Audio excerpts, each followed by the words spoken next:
canal de YouTube por si alguien la quiere ver o si se perdió de algo. Hay Y un nada, canal de YouTube, madre mía. ¿qué fue?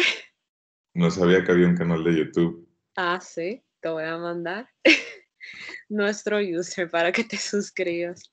Vale. Y bueno, el día de hoy tenemos a nuestro querido doctor Víctor Echavarría, quien nos va a dar una charla sobre su experiencia con el examen MIR. Y bueno, cabe destacar que además de doctor es egresado de la universidad y ex profesor de muchos de nosotros. Dios mío. Esperamos que le saquen mucho provecho y como saben, al final de la sesión tendremos, valga la redundancia, una pequeña sesión de preguntas para que las hagan, preferiblemente las envíen por el chat y yo se las iré leyendo al doctor. Aunque si ya es algo que ustedes quieran preguntárselo directo, también puede levantar la manita. Y Sí, nada, o yo les dejo mi correo y me pueden escribir y les respondo lo que sea. perfecto. Le cederé el micrófono al doctor y pues nada. Muy bien. Bueno, pues gracias, Alif, por esa introducción. Se oye como si yo fuera muy mayor, pero en realidad no. Eh, que bueno, me da mucha alegría estar aquí hablándoles a todos. Como Liz dijo, bueno, ella me lo había pedido anteriormente, pero bueno, por cuestiones de guardias y logística no había podido, además de que aquí son 6 horas más. Ahora mismo son las 12, así que bueno, vamos a ello.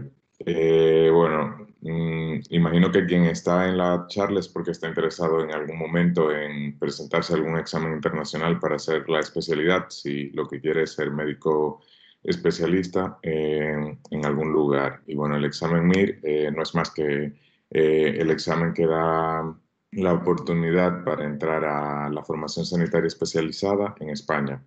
MIR, las siglas es de médico interno residente, es como se llama a los médicos residentes, que son los médicos que están haciendo la especialidad en algún hospital del sistema público o privado del sistema sanitario español. Entonces, el examen cambia periódicamente. Por ejemplo, cambió en el 2011, cambió en el 2016 y ahora va a volver a cambiar. Y en el 2022, ¿cómo va a ser? Pues se va a estructurar de 200 preguntas y 10 preguntas de reserva. Esto quiere decir que las 200 preguntas que se tienen que llenar inicialmente son las preguntas que se van a calificar. Las 10 preguntas de reserva son preguntas que se dejan, como su nombre indica, de reserva, si hay algún fallo que puede ser de contenido, de forma o de estructura de una de las preguntas que forman parte de esas 200, y si hay algún fallo en alguna de esas y esa pregunta se cancela o se da por nula, entonces se puntúa una de las preguntas de reserva. Es un examen tipo test que tendrá, pues bueno, esas 210 preguntas con 4 opciones, cada una para responder en un tiempo de 4 horas y 30 minutos. El tiempo es innegociable, una vez el examen inicia para todo el mundo y cuando termina para todo el mundo. O sea, no es que una oportunidad o lo que sea. Se califica dándole 3 puntos a todas las preguntas acertadas y por cada pregunta fallada se resta un punto de una pregunta acertada. También lo habrán visto, imagino, quien se está preparando, pero bueno, que es lo mismo matemáticamente, que es un punto por una pregunta acertada y menos 0,33 por cada pregunta fallada. Eh, ya a la hora de terminar el examen y toda la valoración del expediente, pues el examen es el 90% de la calificación con la que te vas a presentar a elegir una plaza y el 10% restante depende del expediente académico, que muchas veces pues no se le da muchísima importancia, pero digamos que un punto de expediente académico en el examen MIR del año pasado podría significar lo mismo que 6 preguntas acertadas. Y a la hora de desempatar, digamos, una pregunta acertada, pues te puede mover muchos puestos, de hasta 200 puestos en el orden de elección. Una cosa importante también a tener en cuenta con el MIR, que es diferente con el examen de República Dominicana, es que el examen no se guarda. O sea, no se da esa oportunidad de que si tú apruebas el examen y dices, bueno, pues no cojo plaza este año porque, no sé, ya se agotó el cupo para la especialidad que yo quería escoger, pues te tienes que presentar otra vez al examen del año que viene. Y eso es así. Eh, entonces, ¿cómo se elige la especialidad? Como les dije anteriormente, pues el 90% de la puntuación la va a dar el examen y el 10% el expediente académico. Una vez se tiene corregido el examen, se publican las notas de todos los opositores, como se llama aquí, o sea, de todos los que se presentaron al examen, se publica una lista en la página del Ministerio de Sanidad y en esa lista sale tu nombre y tu calificación y respecto a esa calificación te ponen un número de orden. Entonces, respecto a ese número de orden es como tú te encuentras frente a todos los demás que se presentaron en el examen y ese número es el que va a determinar en qué momento vas a elegir la especialidad. O sea, si tú tienes el número 1000, quiere decir que de los 16.000 que se presentaron al examen, tú eres el número 1000 en elegir especialidad, que es un muy buen número, vamos a decir, si es el que se tiene. Entonces, ¿cómo se hace? Pues cuando se publica esa lista de todos los opositores y todos los números de orden, entonces ya todo el mundo sabe a qué atenerse. ¿Por qué sabe todo el mundo a qué atenerse? Esta es una tabla horrorosa que no quiero que nadie se asuste con ella, es solo para, digamos, tener gráficamente una idea. Eh, el examen MIR, pues eso, como les dije anteriormente, varía cada año. En el 2022, pues esto es la siguiente diapositiva, va a haber 8.188 plazas ofertadas para todas las especialidades en toda España, de las cuales solo un 4% están reservadas para extracomunitarios, o sea, todo el que no sea ciudadano de la Unión Europea y se presente al examen solo puede concursar por un 4% de las plazas ofertadas, que para el año que viene van a ser 327. Entonces, esto lo pongo como ejemplo porque lo que pasa es con el número de orden, como ya con eso se sabe si vas a poder escoger plaza o no, pues lo que uno hace es que se pone a mirar, claro que también dentro de las preferencias que tengas, se pone a mirar las estadísticas, por ejemplo, de los últimos 3 años, con mi número, cuáles especialidades se podían coger dentro de las que a mí me gustan. Entonces, haces tu lista de especialidades y comienzas a preguntar.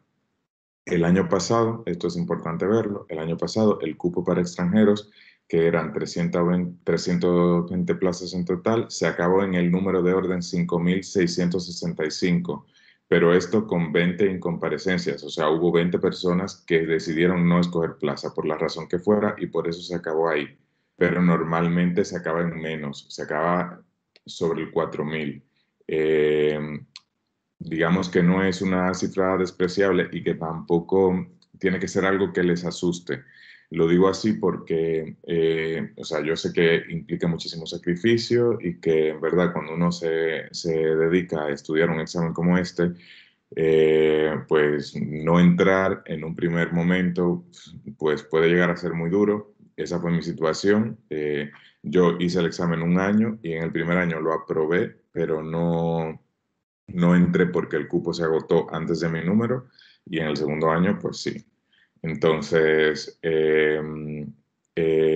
si lo comparamos con los españoles y los ciudadanos comunitarios que se presentan al examen, piensen que el año pasado, por ejemplo, se presentaron 16.000 personas, de las cuales 4.000 eran extranjeros y 12.000 eran comunitarios, para un total de 7.000 plazas. O sea que es difícil para todo el mundo. O sea, esto no es que porque yo sea de aquí o yo sea de dónde, va a ser distinto, es difícil. Aquí, pues bueno, se ejemplifica dónde se acabó, con qué número se acabaron de elegir las especialidades el año pasado. Clásicamente, cirugía plástica y dermatología son las primeras que se acaban, así que si ustedes se plantean venir aquí y elegir una de esas especialidades, sepan que tienen que tener un número menor del 1000. Perdón, que está Teresa, mi esposa, aquí diciendo cosas porque ella también es médico y sabe lo que es. Eh, y bueno, yo soy residente de aparato digestivo. El año pasado se acabó en el 4.186. Yo elegí con un número muchísimo menor y bueno, pero esto no es del año pasado porque yo escogí en el anterior, en el 1000 del 2020. Y bueno, aquí todo lo demás. Importante esto, que para el año que viene son 8.188 plazas, lo que representa un aumento de un 2% de plazas respecto al año pasado. Las especialidades más ofertadas son medicina de familia y siguiente medicina interna, y ya pues las demás son, digamos, y pediatría, sí, medicina de familia, medicina interna y pediatría, y ya pues las demás son un número más o menos estándar eh, en cada uno de los hospitales. Entonces, una vez tú tienes un número de orden y puedes escoger plaza, pues haces un listado de las especialidades que te gustan, eliges la que quieras y comienzas entonces a ordenar, digamos, los hospitales que a ti te gustan, dependiendo del criterio que tengas en cuenta. No sé, por ejemplo, hospital grande, hospital pequeño, que tenga todos los servicios o no, que sea un hospital de referencia o no, o que sea un hospital en el que yo pueda hacer esto o lo otro, o en el que haya guardias de mi especialidad o no, por ejemplo. Eso fue uno de mis criterios, porque hay hospitales donde en digestivo se hacen guardias de medicina interna y otros hospitales en los que, como el mío, en los que yo solo hago guardias de digestivos, o sea, yo solo veo pacientes de eso. La especialidad dura 4 o 5 años, dependiendo de si es médico o quirúrgica. La única médica que dura 5 años es medicina interna y las quirúrgicas sí que suelen durar 5 años casi todas.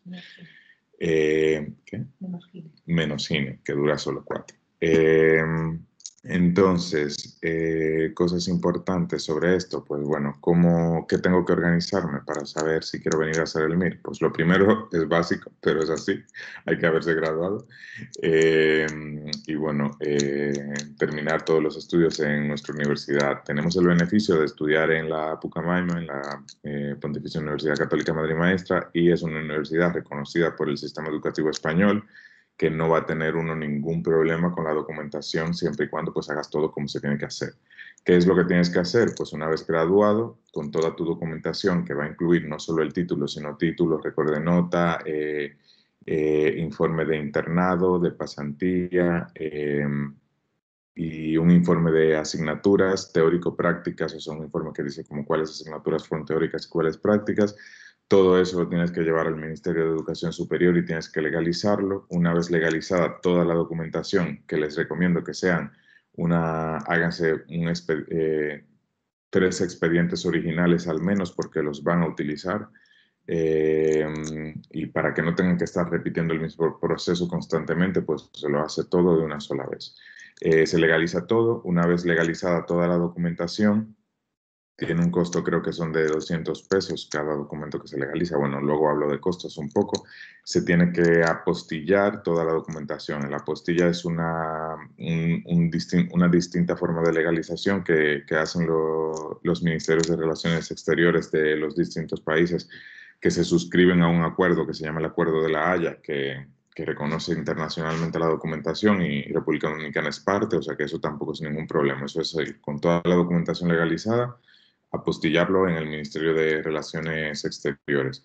Y luego, una vez compulsada toda la documentación, una vez apostillada toda la documentación, se hace una copia y esa copia se lleva toda completa con la original a la Embajada de España, de República Dominicana. Entonces, en la Embajada de España van a cotejar todas estas copias con la documentación original, porque ellos nunca se van a quedar con tu documentación original, siempre se van a quedar con copias, lo cual es muy bueno, porque no tienes tú que estar siempre sacando la misma documentación. Entonces, ellos cotejan toda la documentación contigo ahí, y la sellan. Entonces, una vez se hace esa compulsa, que también tiene un costo por cada documento que se hace la compulsa, se puede tener todo el expediente, completarlo, hacer un pago al Ministerio de Educación de España, que es como de 300 euros, y con eso se envía toda la documentación al Ministerio de Educación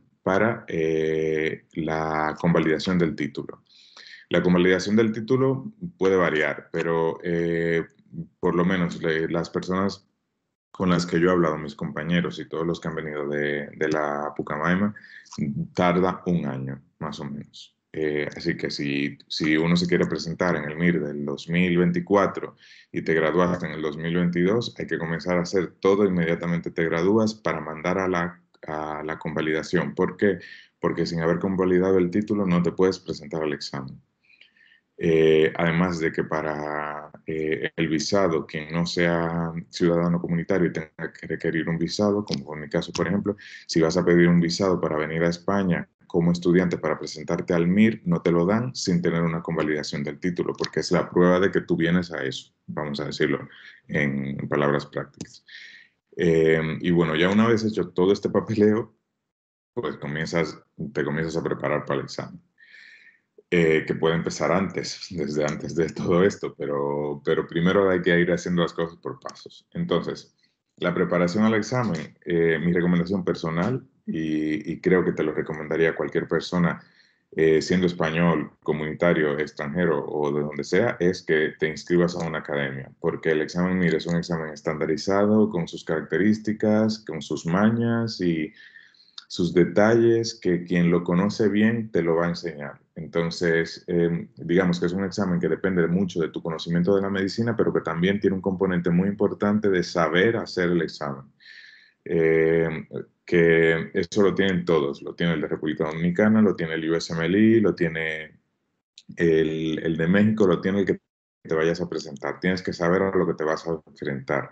Y eso, pues la mejor forma de entenderlo es en una de las academias, que hay múltiples, ustedes la hacen en la que quieran. Yo particularmente lo hice en la CTO, pero era porque la que en ese momento me facilitó hacer el trámite, pero vamos, que hay muchísimas y para el gusto del consumidor. Ahora mismo con todo lo del COVID y ya desde antes, porque yo me presenté al MIR antes del COVID, ofrecen los cursos online y toda la preparación online por lo que se puede hacer en el país de origen, en República Dominicana. Yo tengo compañeros en el hospital que hicieron su examen en su país, que hicieron toda la preparación en su país y vinieron a presentarse al examen. Yo particularmente me mudé en España para preparar el examen, o sea que eso es decisión muy personal de cada quien. Mínimo para nosotros, creo que tenemos que invertir un año preparándonos el examen.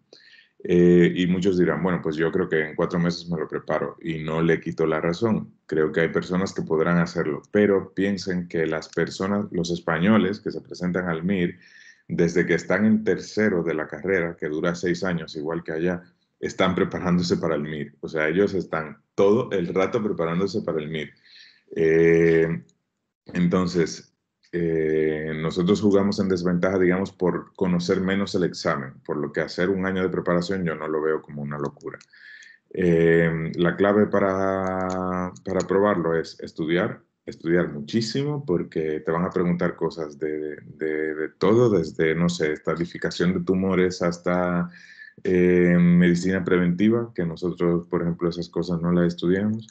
Eh, Mucha pregunta clínica, muchísima pregunta clínica y de ciencias básicas también, pero aquí el MIR se caracteriza más por ser un examen muy clínico, muy de qué hacer con un paciente.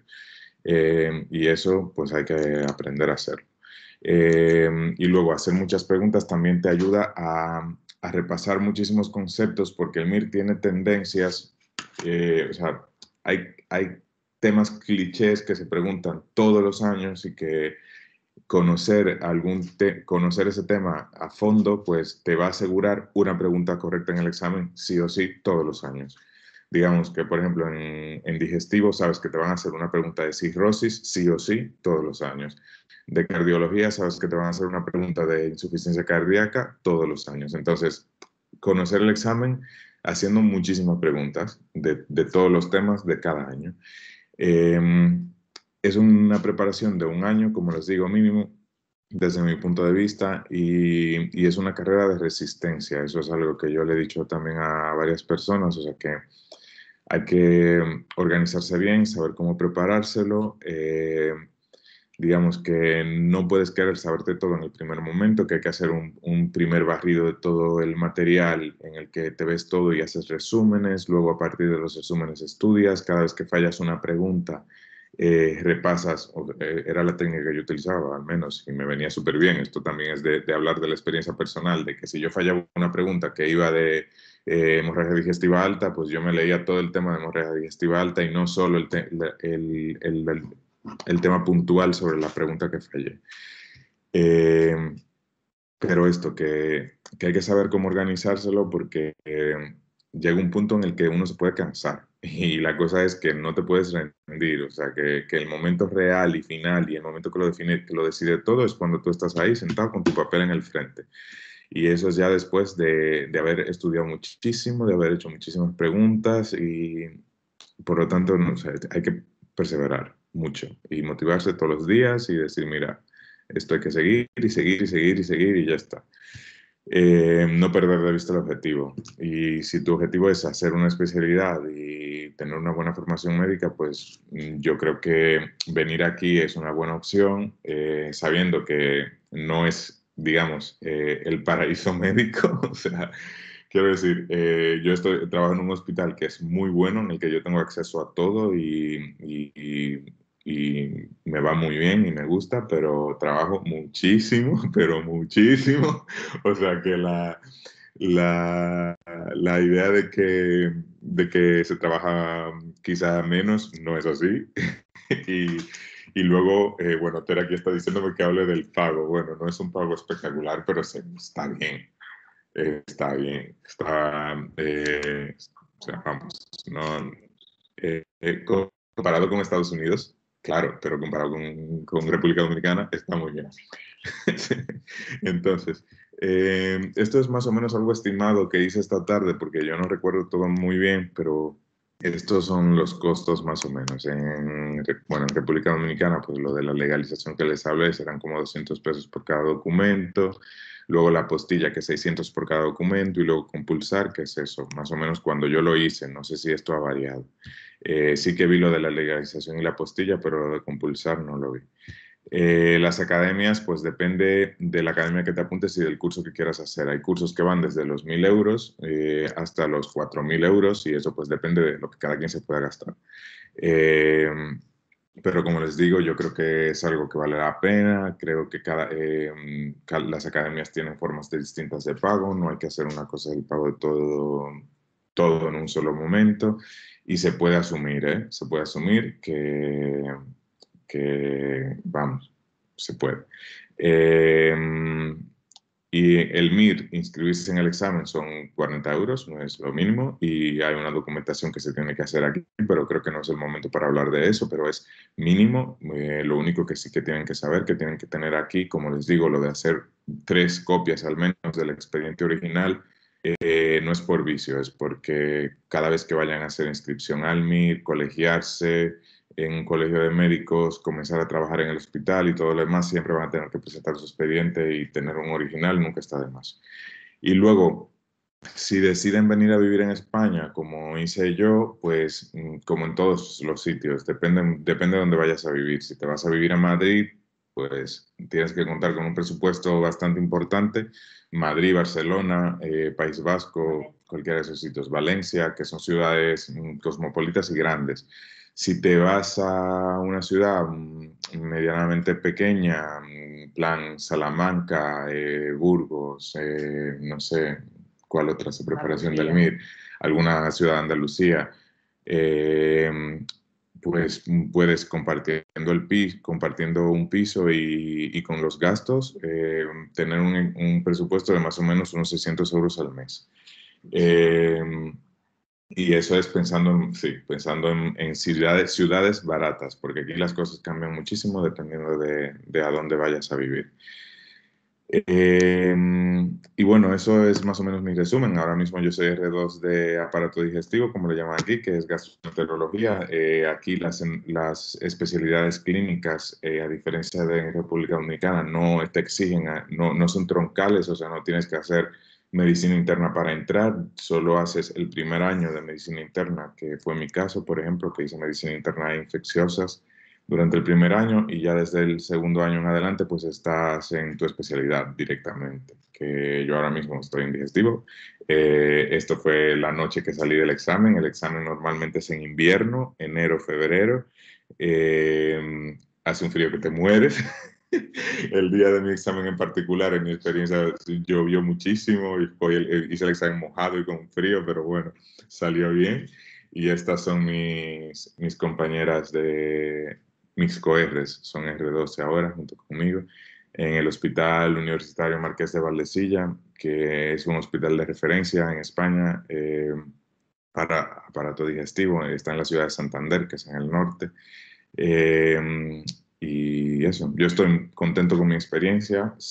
Como les digo, es muchísimo trabajar, muchísimo estudiar, muchísimo actualizarse todo el rato, pero yo creo que vale la pena. Sinceramente, no me arrepiento y nada, sí. Espero que les sirva esto de algo y si alguien tiene alguna pregunta, pues las podemos ir haciendo.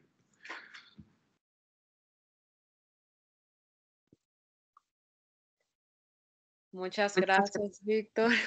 Nada, Liv.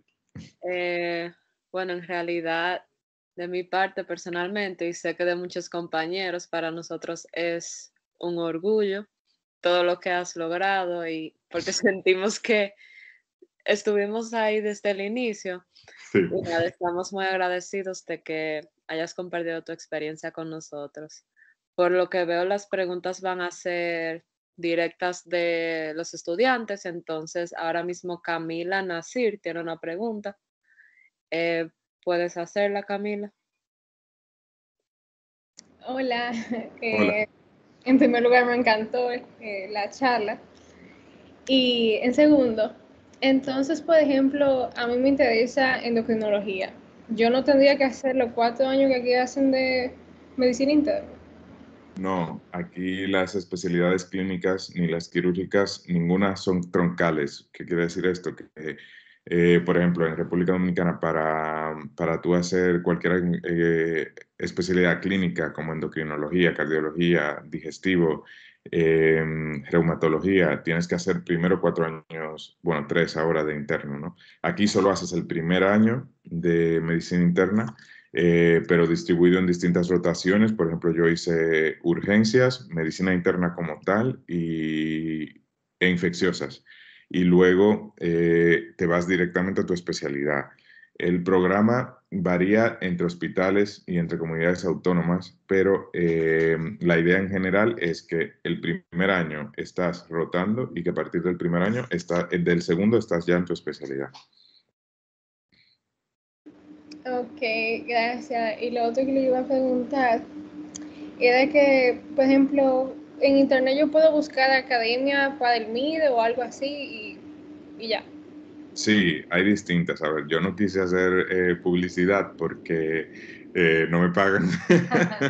Pero bueno, como te dije, yo la hice con la academia que se llama CTO, que está en República Dominicana también. Digamos que hay 4 academias grandes que son las que tienen experiencia con el MIR y las que te pueden preparar bien, que son la CTO, que tiene la opción presencial y online. Está AMIR, que también tiene presencial y online. MIR Asturias, que creo que solo tiene presencial. Hay sedes en varios sitios, creo. De MIR Asturias, sí, pero creo que solo presencial. Y está ProMIR, creo que se llama la última, que también tiene presencial y online. Entonces tú buscas la academia que quieras, dependiendo del curso que quieras. Son iguales todas porque digamos que el MIR no tiene un temario oficial, no hay un documento que diga esto va a salir en el examen, sino que lo que las academias te preparan es de acuerdo a lo que estadísticamente en los últimos 10 años se ha preguntado. Siempre puede haber algo que no esté en lo que te preparan, pero generalmente está bien, porque son gente que se conoce el examen. Ya, gracias.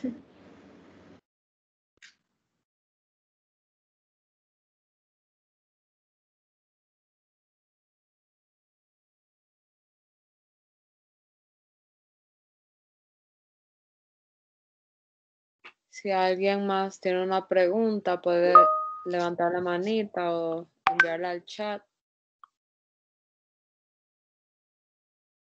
Kimberly Baez pregunta que si vale la pena preparar el examen desde allá, de España, y si hay algún beneficio de hacerlo allá.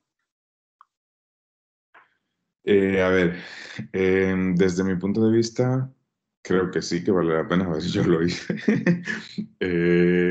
Y creo que lo que más vale la pena de hacerlo aquí primero es sumergirte en el ambiente. O sea, es muy distinto tú estar en tu casa y hacerlo que estar en el ambiente metido del MIR completamente. O sea, es estar en la biblioteca de 8 de la mañana a 5 o 6 de la tarde estudiando todo el rato. Y luego creo que lo más importante de todo es, primero, que te enteras de todas las cosas estando aquí y puedes resolverla. Y segundo, los simulacros. Los simulacros para el examen son eso mismo, como su nombre dice, simulaciones que preparan las academias, que se hacen cada cierto tiempo. Normalmente cada 15 días tienes un simulacro de examen, 210 preguntas que vas a hacer. Y, y aquí las hacen como si fuera el día del examen. O sea, tú tienes que llegar a donde vas a hacer el simulacro, dar tu identificación, te van a sentar en un sitio y te vas a sentar ahí 4 horas y media a llenarlo. Entonces, creo que eso te prepara mucho porque te quita bastante el factor emocional del momento de estar ahí, porque cuando tú estás en el aula con el examen real, en el que tú estás en un pabellón, en el que llegan otras 4.000 personas al mismo sitio donde tú vas, y pon el invierno, los factores externos, no sé, un chaparrón encima y llegas mojado al examen con frío y tal, todo eso tú te olvidas porque ya tú lo has pasado y te dices, mira, vine a hacer el examen y lo voy a hacer. Entonces, no sé, creo que ayuda a esa parte. Excelente. Maripaz Mera también tiene una pregunta. Yo quería saber si hay como alguna experiencia presencial que se pueda hacer mientras estudia allá, o sea, como una rotación o una pasantía, algo de ese estilo. No, porque aquí normalmente cuando estás con el MIR, estás con el MIR. La gente no hace otra cosa, o sea, no te lo recomiendan para empezar. Y luego los hospitales no tienen eso a menos que tú vengas acreditado como un rotante externo por parte de un hospital, por ejemplo, de República Dominicana o de una universidad. Ir presencialmente a un hospital y decir, pues mira, yo quiero rotar aquí, no, no te dejan. Ah, ok, gracias. Pero si tú quieres, si la pregunta viene por querer saber cómo es la vida en el hospital y cómo es trabajar ahí, normalmente pues te pones en contacto con los residentes, que es lo que hace todo el mundo. Por ejemplo, cuando yo fui a elegir plaza, pues lo que haces es que hablas con los residentes de los hospitales en los que tú te planteas escoger tu plaza. Y la gente tiende a ser muy sincera, o sea, te cuenta lo que hay, cómo es, cómo se hacen las cosas, cómo es el trabajo, cómo vives. Incluso te dicen, con lo que te pagan aquí en esta ciudad puedes vivir bien o no, mira, te vas a tener que buscar un compañero de piso porque cuesta mucho el alquiler o lo que sea, o sea, todo eso te lo dicen.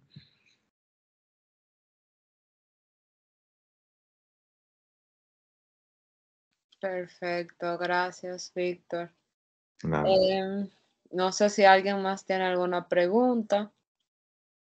No veo nada en el chat y no veo manitas levantadas. Ah, bueno, Andrés Romero tiene una pregunta.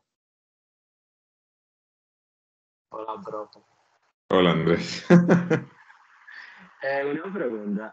¿Cómo, o sea, usted habló que el 10% de la nota total es de un perfil académico, ¿verdad?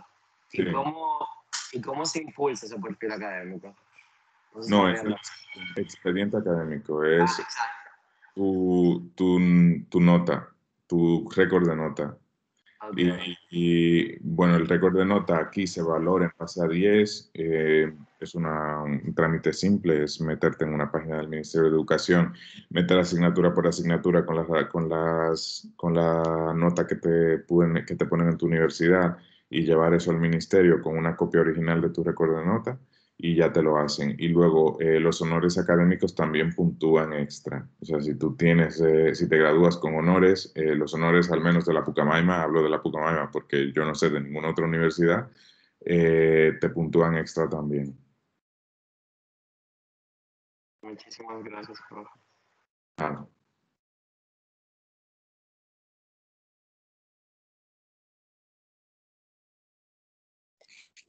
Hugo García tiene una pregunta. Hola, doctor. hola, Hugo. Una pregunta. Entonces, ¿yo puedo prepararme aquí en República Dominicana y solamente tomar el examen allá? Sí, puedes, perfectamente. Ok, perfecto, solamente eso. Lo único que tienes que tener en cuenta varias cosas. Lo primero es que prepararte allí implica que tienes que preparar el viaje a venir a hacer el examen porque es presencial sí o sí en España, y eso implica pues todo el trámite migratorio con el consulado, todo lo del viaje, venir aquí, todas esas cosas. Y luego que pierdes lo de preparar los simulacros aquí bajo las condiciones de hacer el simulacro con toda la gente y con cómo va esto. Espera, que Tere me pasa. ¿Qué dice? Esto, que la fecha oficial del examen, normalmente la convocatoria al examen, eso es algo importante, se hace para septiembre del año anterior. O sea, por ejemplo, el examen del MIR del 2022 ya se convocó este año. Entonces, tú te inscribes en septiembre en el examen y la fecha oficial de cuándo va a ser te la dicen normalmente en noviembre. O sea que hay poco margen de movimiento, que hay que tenerlo muy en cuenta, o sea, para lo del visado y todas esas cosas, porque normalmente el consulado español en República Dominicana, tú solicitas el visado y tarda un mes en darte respuesta. O sea que todas esas cosas hay que saberlo, como que tenerla en cuenta todo lo de los tiempos. Perfecto, muchas gracias. Reinis Monción tiene una pregunta también. No, ya no, la plaza también se lió. Hola, profe. Hola, Reinis. Hola. Profe, tengo una pregunta. Entonces, ¿qué diferencia hay entre hacer la residencia en un centro público o uno privado? Aquí, bueno, aquí la medicina que funciona bien es la pública, para decirlo en palabras muy llanas. Y luego en un privado, digamos que la razón principal para no hacerla en un privado es que el privado tiene que aceptarte primero a ti. No es como en la pública en el que tú vas al Ministerio de Sanidad el día de tu elección de plaza, te presentas y dices, yo soy fulanito de tal y quiero la plaza de aparato digestivo en el Hospital Universitario Marqués de Valdecilla, y te la dan, es tuya. El hospital privado requiere que antes de tú hacerla, tú no puedes elegir la plaza sin que el hospital te acepte. O sea, tú tienes que ir al hospital, entrevistarte y que ellos te digan, si tú la coges, te aceptamos. Luego pagan menos y ¿qué más? Y luego, sí, luego, sí, solo hay dos opciones en España que valen la pena de privado, digamos, que es uno en Madrid y uno en Pamplona, en Navarra. Sí, eso, lo que dice Tere me está diciendo aquí, cosas de eso, de que no cogen gente que no conocen, de lo que te comento, de que para aceptarte en un privado te tienen que aceptar ellos primero. Y la verdad es que para cómo es el sistema de salud español, no merece la pena.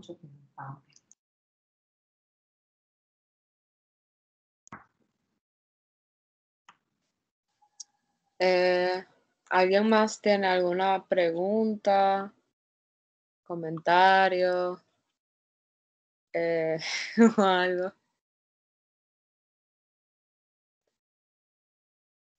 Andrés. Andrés, otra vez. Vale, Andrés. Otra vez. Una pregunta. Aquí, las especialidades clínicas mayormente necesitan medicina interna y son varios años de medicina interna. Si yo decido volver al país, ¿yo también tengo que hacer esos años de medicina interna o me lo convalidan?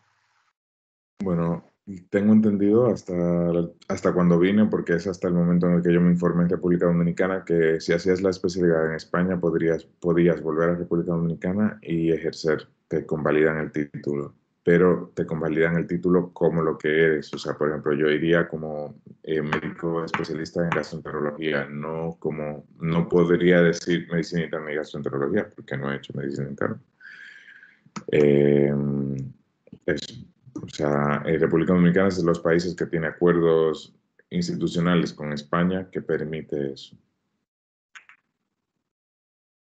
Y luego el beneficio de tener el título de especialista aquí también es que te puedes ir prácticamente a cualquier lugar de Europa si hablas el idioma y trabajar. Cualquier lugar de Europa que sea miembro de la Unión Europea. Sí. Que hay Terem está aquí soplando eso, de que hay un programa único de formación europeo, de que si haces la residencia en España, te puedes ir a donde quieras de los miembros de los países de la Unión Europea. Gracias, profe. No. Kimberly tiene otra pregunta. Hola, profe. Hola, ¿qué tal, Kimberly? Todo bien. Una pregunta acerca del visado como estudiante. ¿Eso se solicita luego de poder seleccionar la residencia o antes? ¿O cómo es el proceso para ya quedarse allá?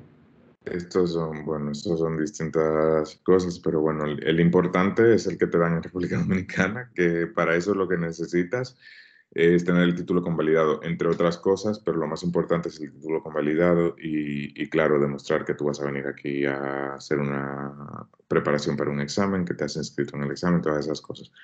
Ya luego de que estás aquí, una vez entras a tu especialidad, ya está. O sea, tú solo tienes que ir a presentar esa documentación en el Ministerio de Extranjería, de que tú estás contratado como un médico residente y ya, no hay ningún problema.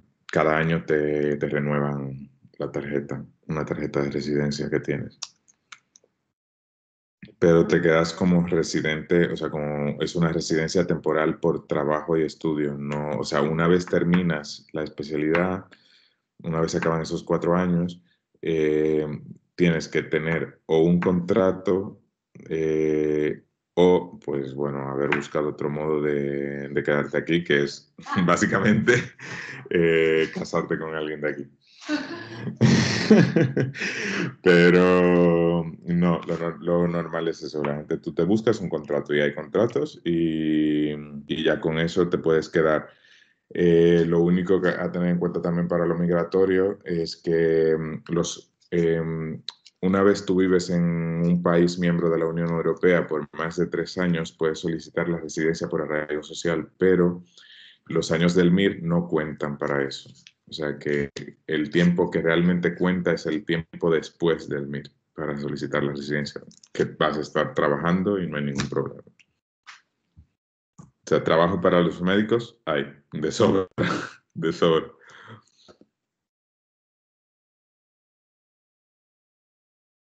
Gracias. Otra pregunta, no sé si es muy personal, pero ¿por qué se decidió por Santander? O sea, es una muy buena pregunta. Sorry, sí, muy personal. Ya es mucho detalle, pero bueno, el Santander, a ver, cuando yo estaba haciendo mi lista para hospitales, yo quería un hospital grande que tuviera todos los servicios, en el que yo hiciera guardias de digestivo, o sea, que yo no tuviera que hacer guardias de medicina interna ni de urgencias, solo de digestivo. En el que hubiera trasplante hepático, que fuera preferentemente de referencia para trasplante hepático y que hiciera investigación. Eso yo puse en mi lista. Y luego lo siguiente fue, y esto parecerá un idiotez, pero fue así, lo siguiente fue ciudad que tenga playa o mar, porque no puedo ya. Yo hice la preparación en Madrid y Madrid está muy bien, pero estar ahí metido todo el rato agobia muchísimo.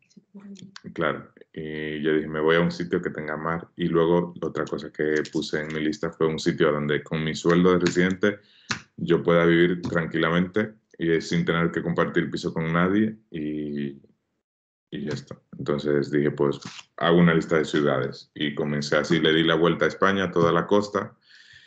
Hice mi lista y mi idea original era irme a Málaga, pero cuando yo llegué a elegir la plaza, justo la persona que estaba delante de mí cogió la plaza de aparato digestivo de Málaga y me quedaba Santander. Y la siguiente en mi lista era Santander y cogí Santander.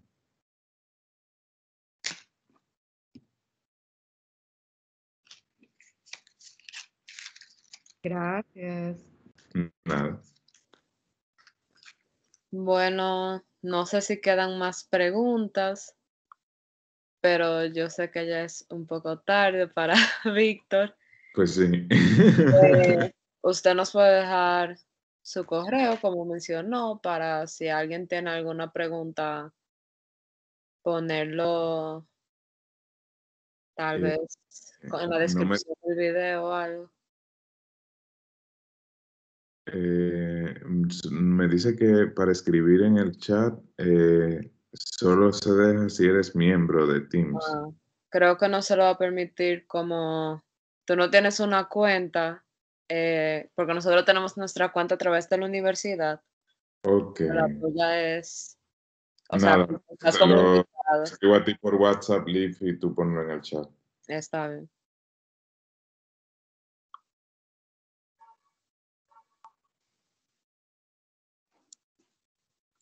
Ahí te lo envié por WhatsApp y tú ponlo en el chat y así lo tienes. Y si alguien tiene preguntas, que las haga, ¿eh? Sin ningún problema. Yo creo que aquí me conocen todos.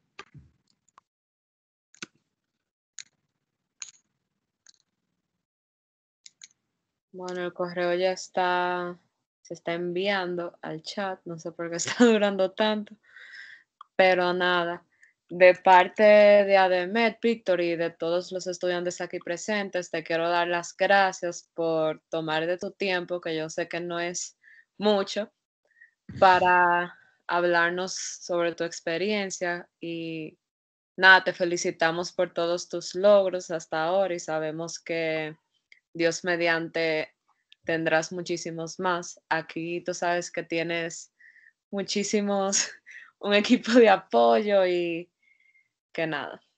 Gracias, igual, para todos. O sea, si alguien viene de verdad o se lo plantea, me puede decir que yo en lo que le pueda ayudar, le ayudaré. Y nada, cualquier duda me la pueden preguntar cuando quieran, ¿eh? Gracias. Bueno, pues nada, que les vaya muy bien a ustedes también.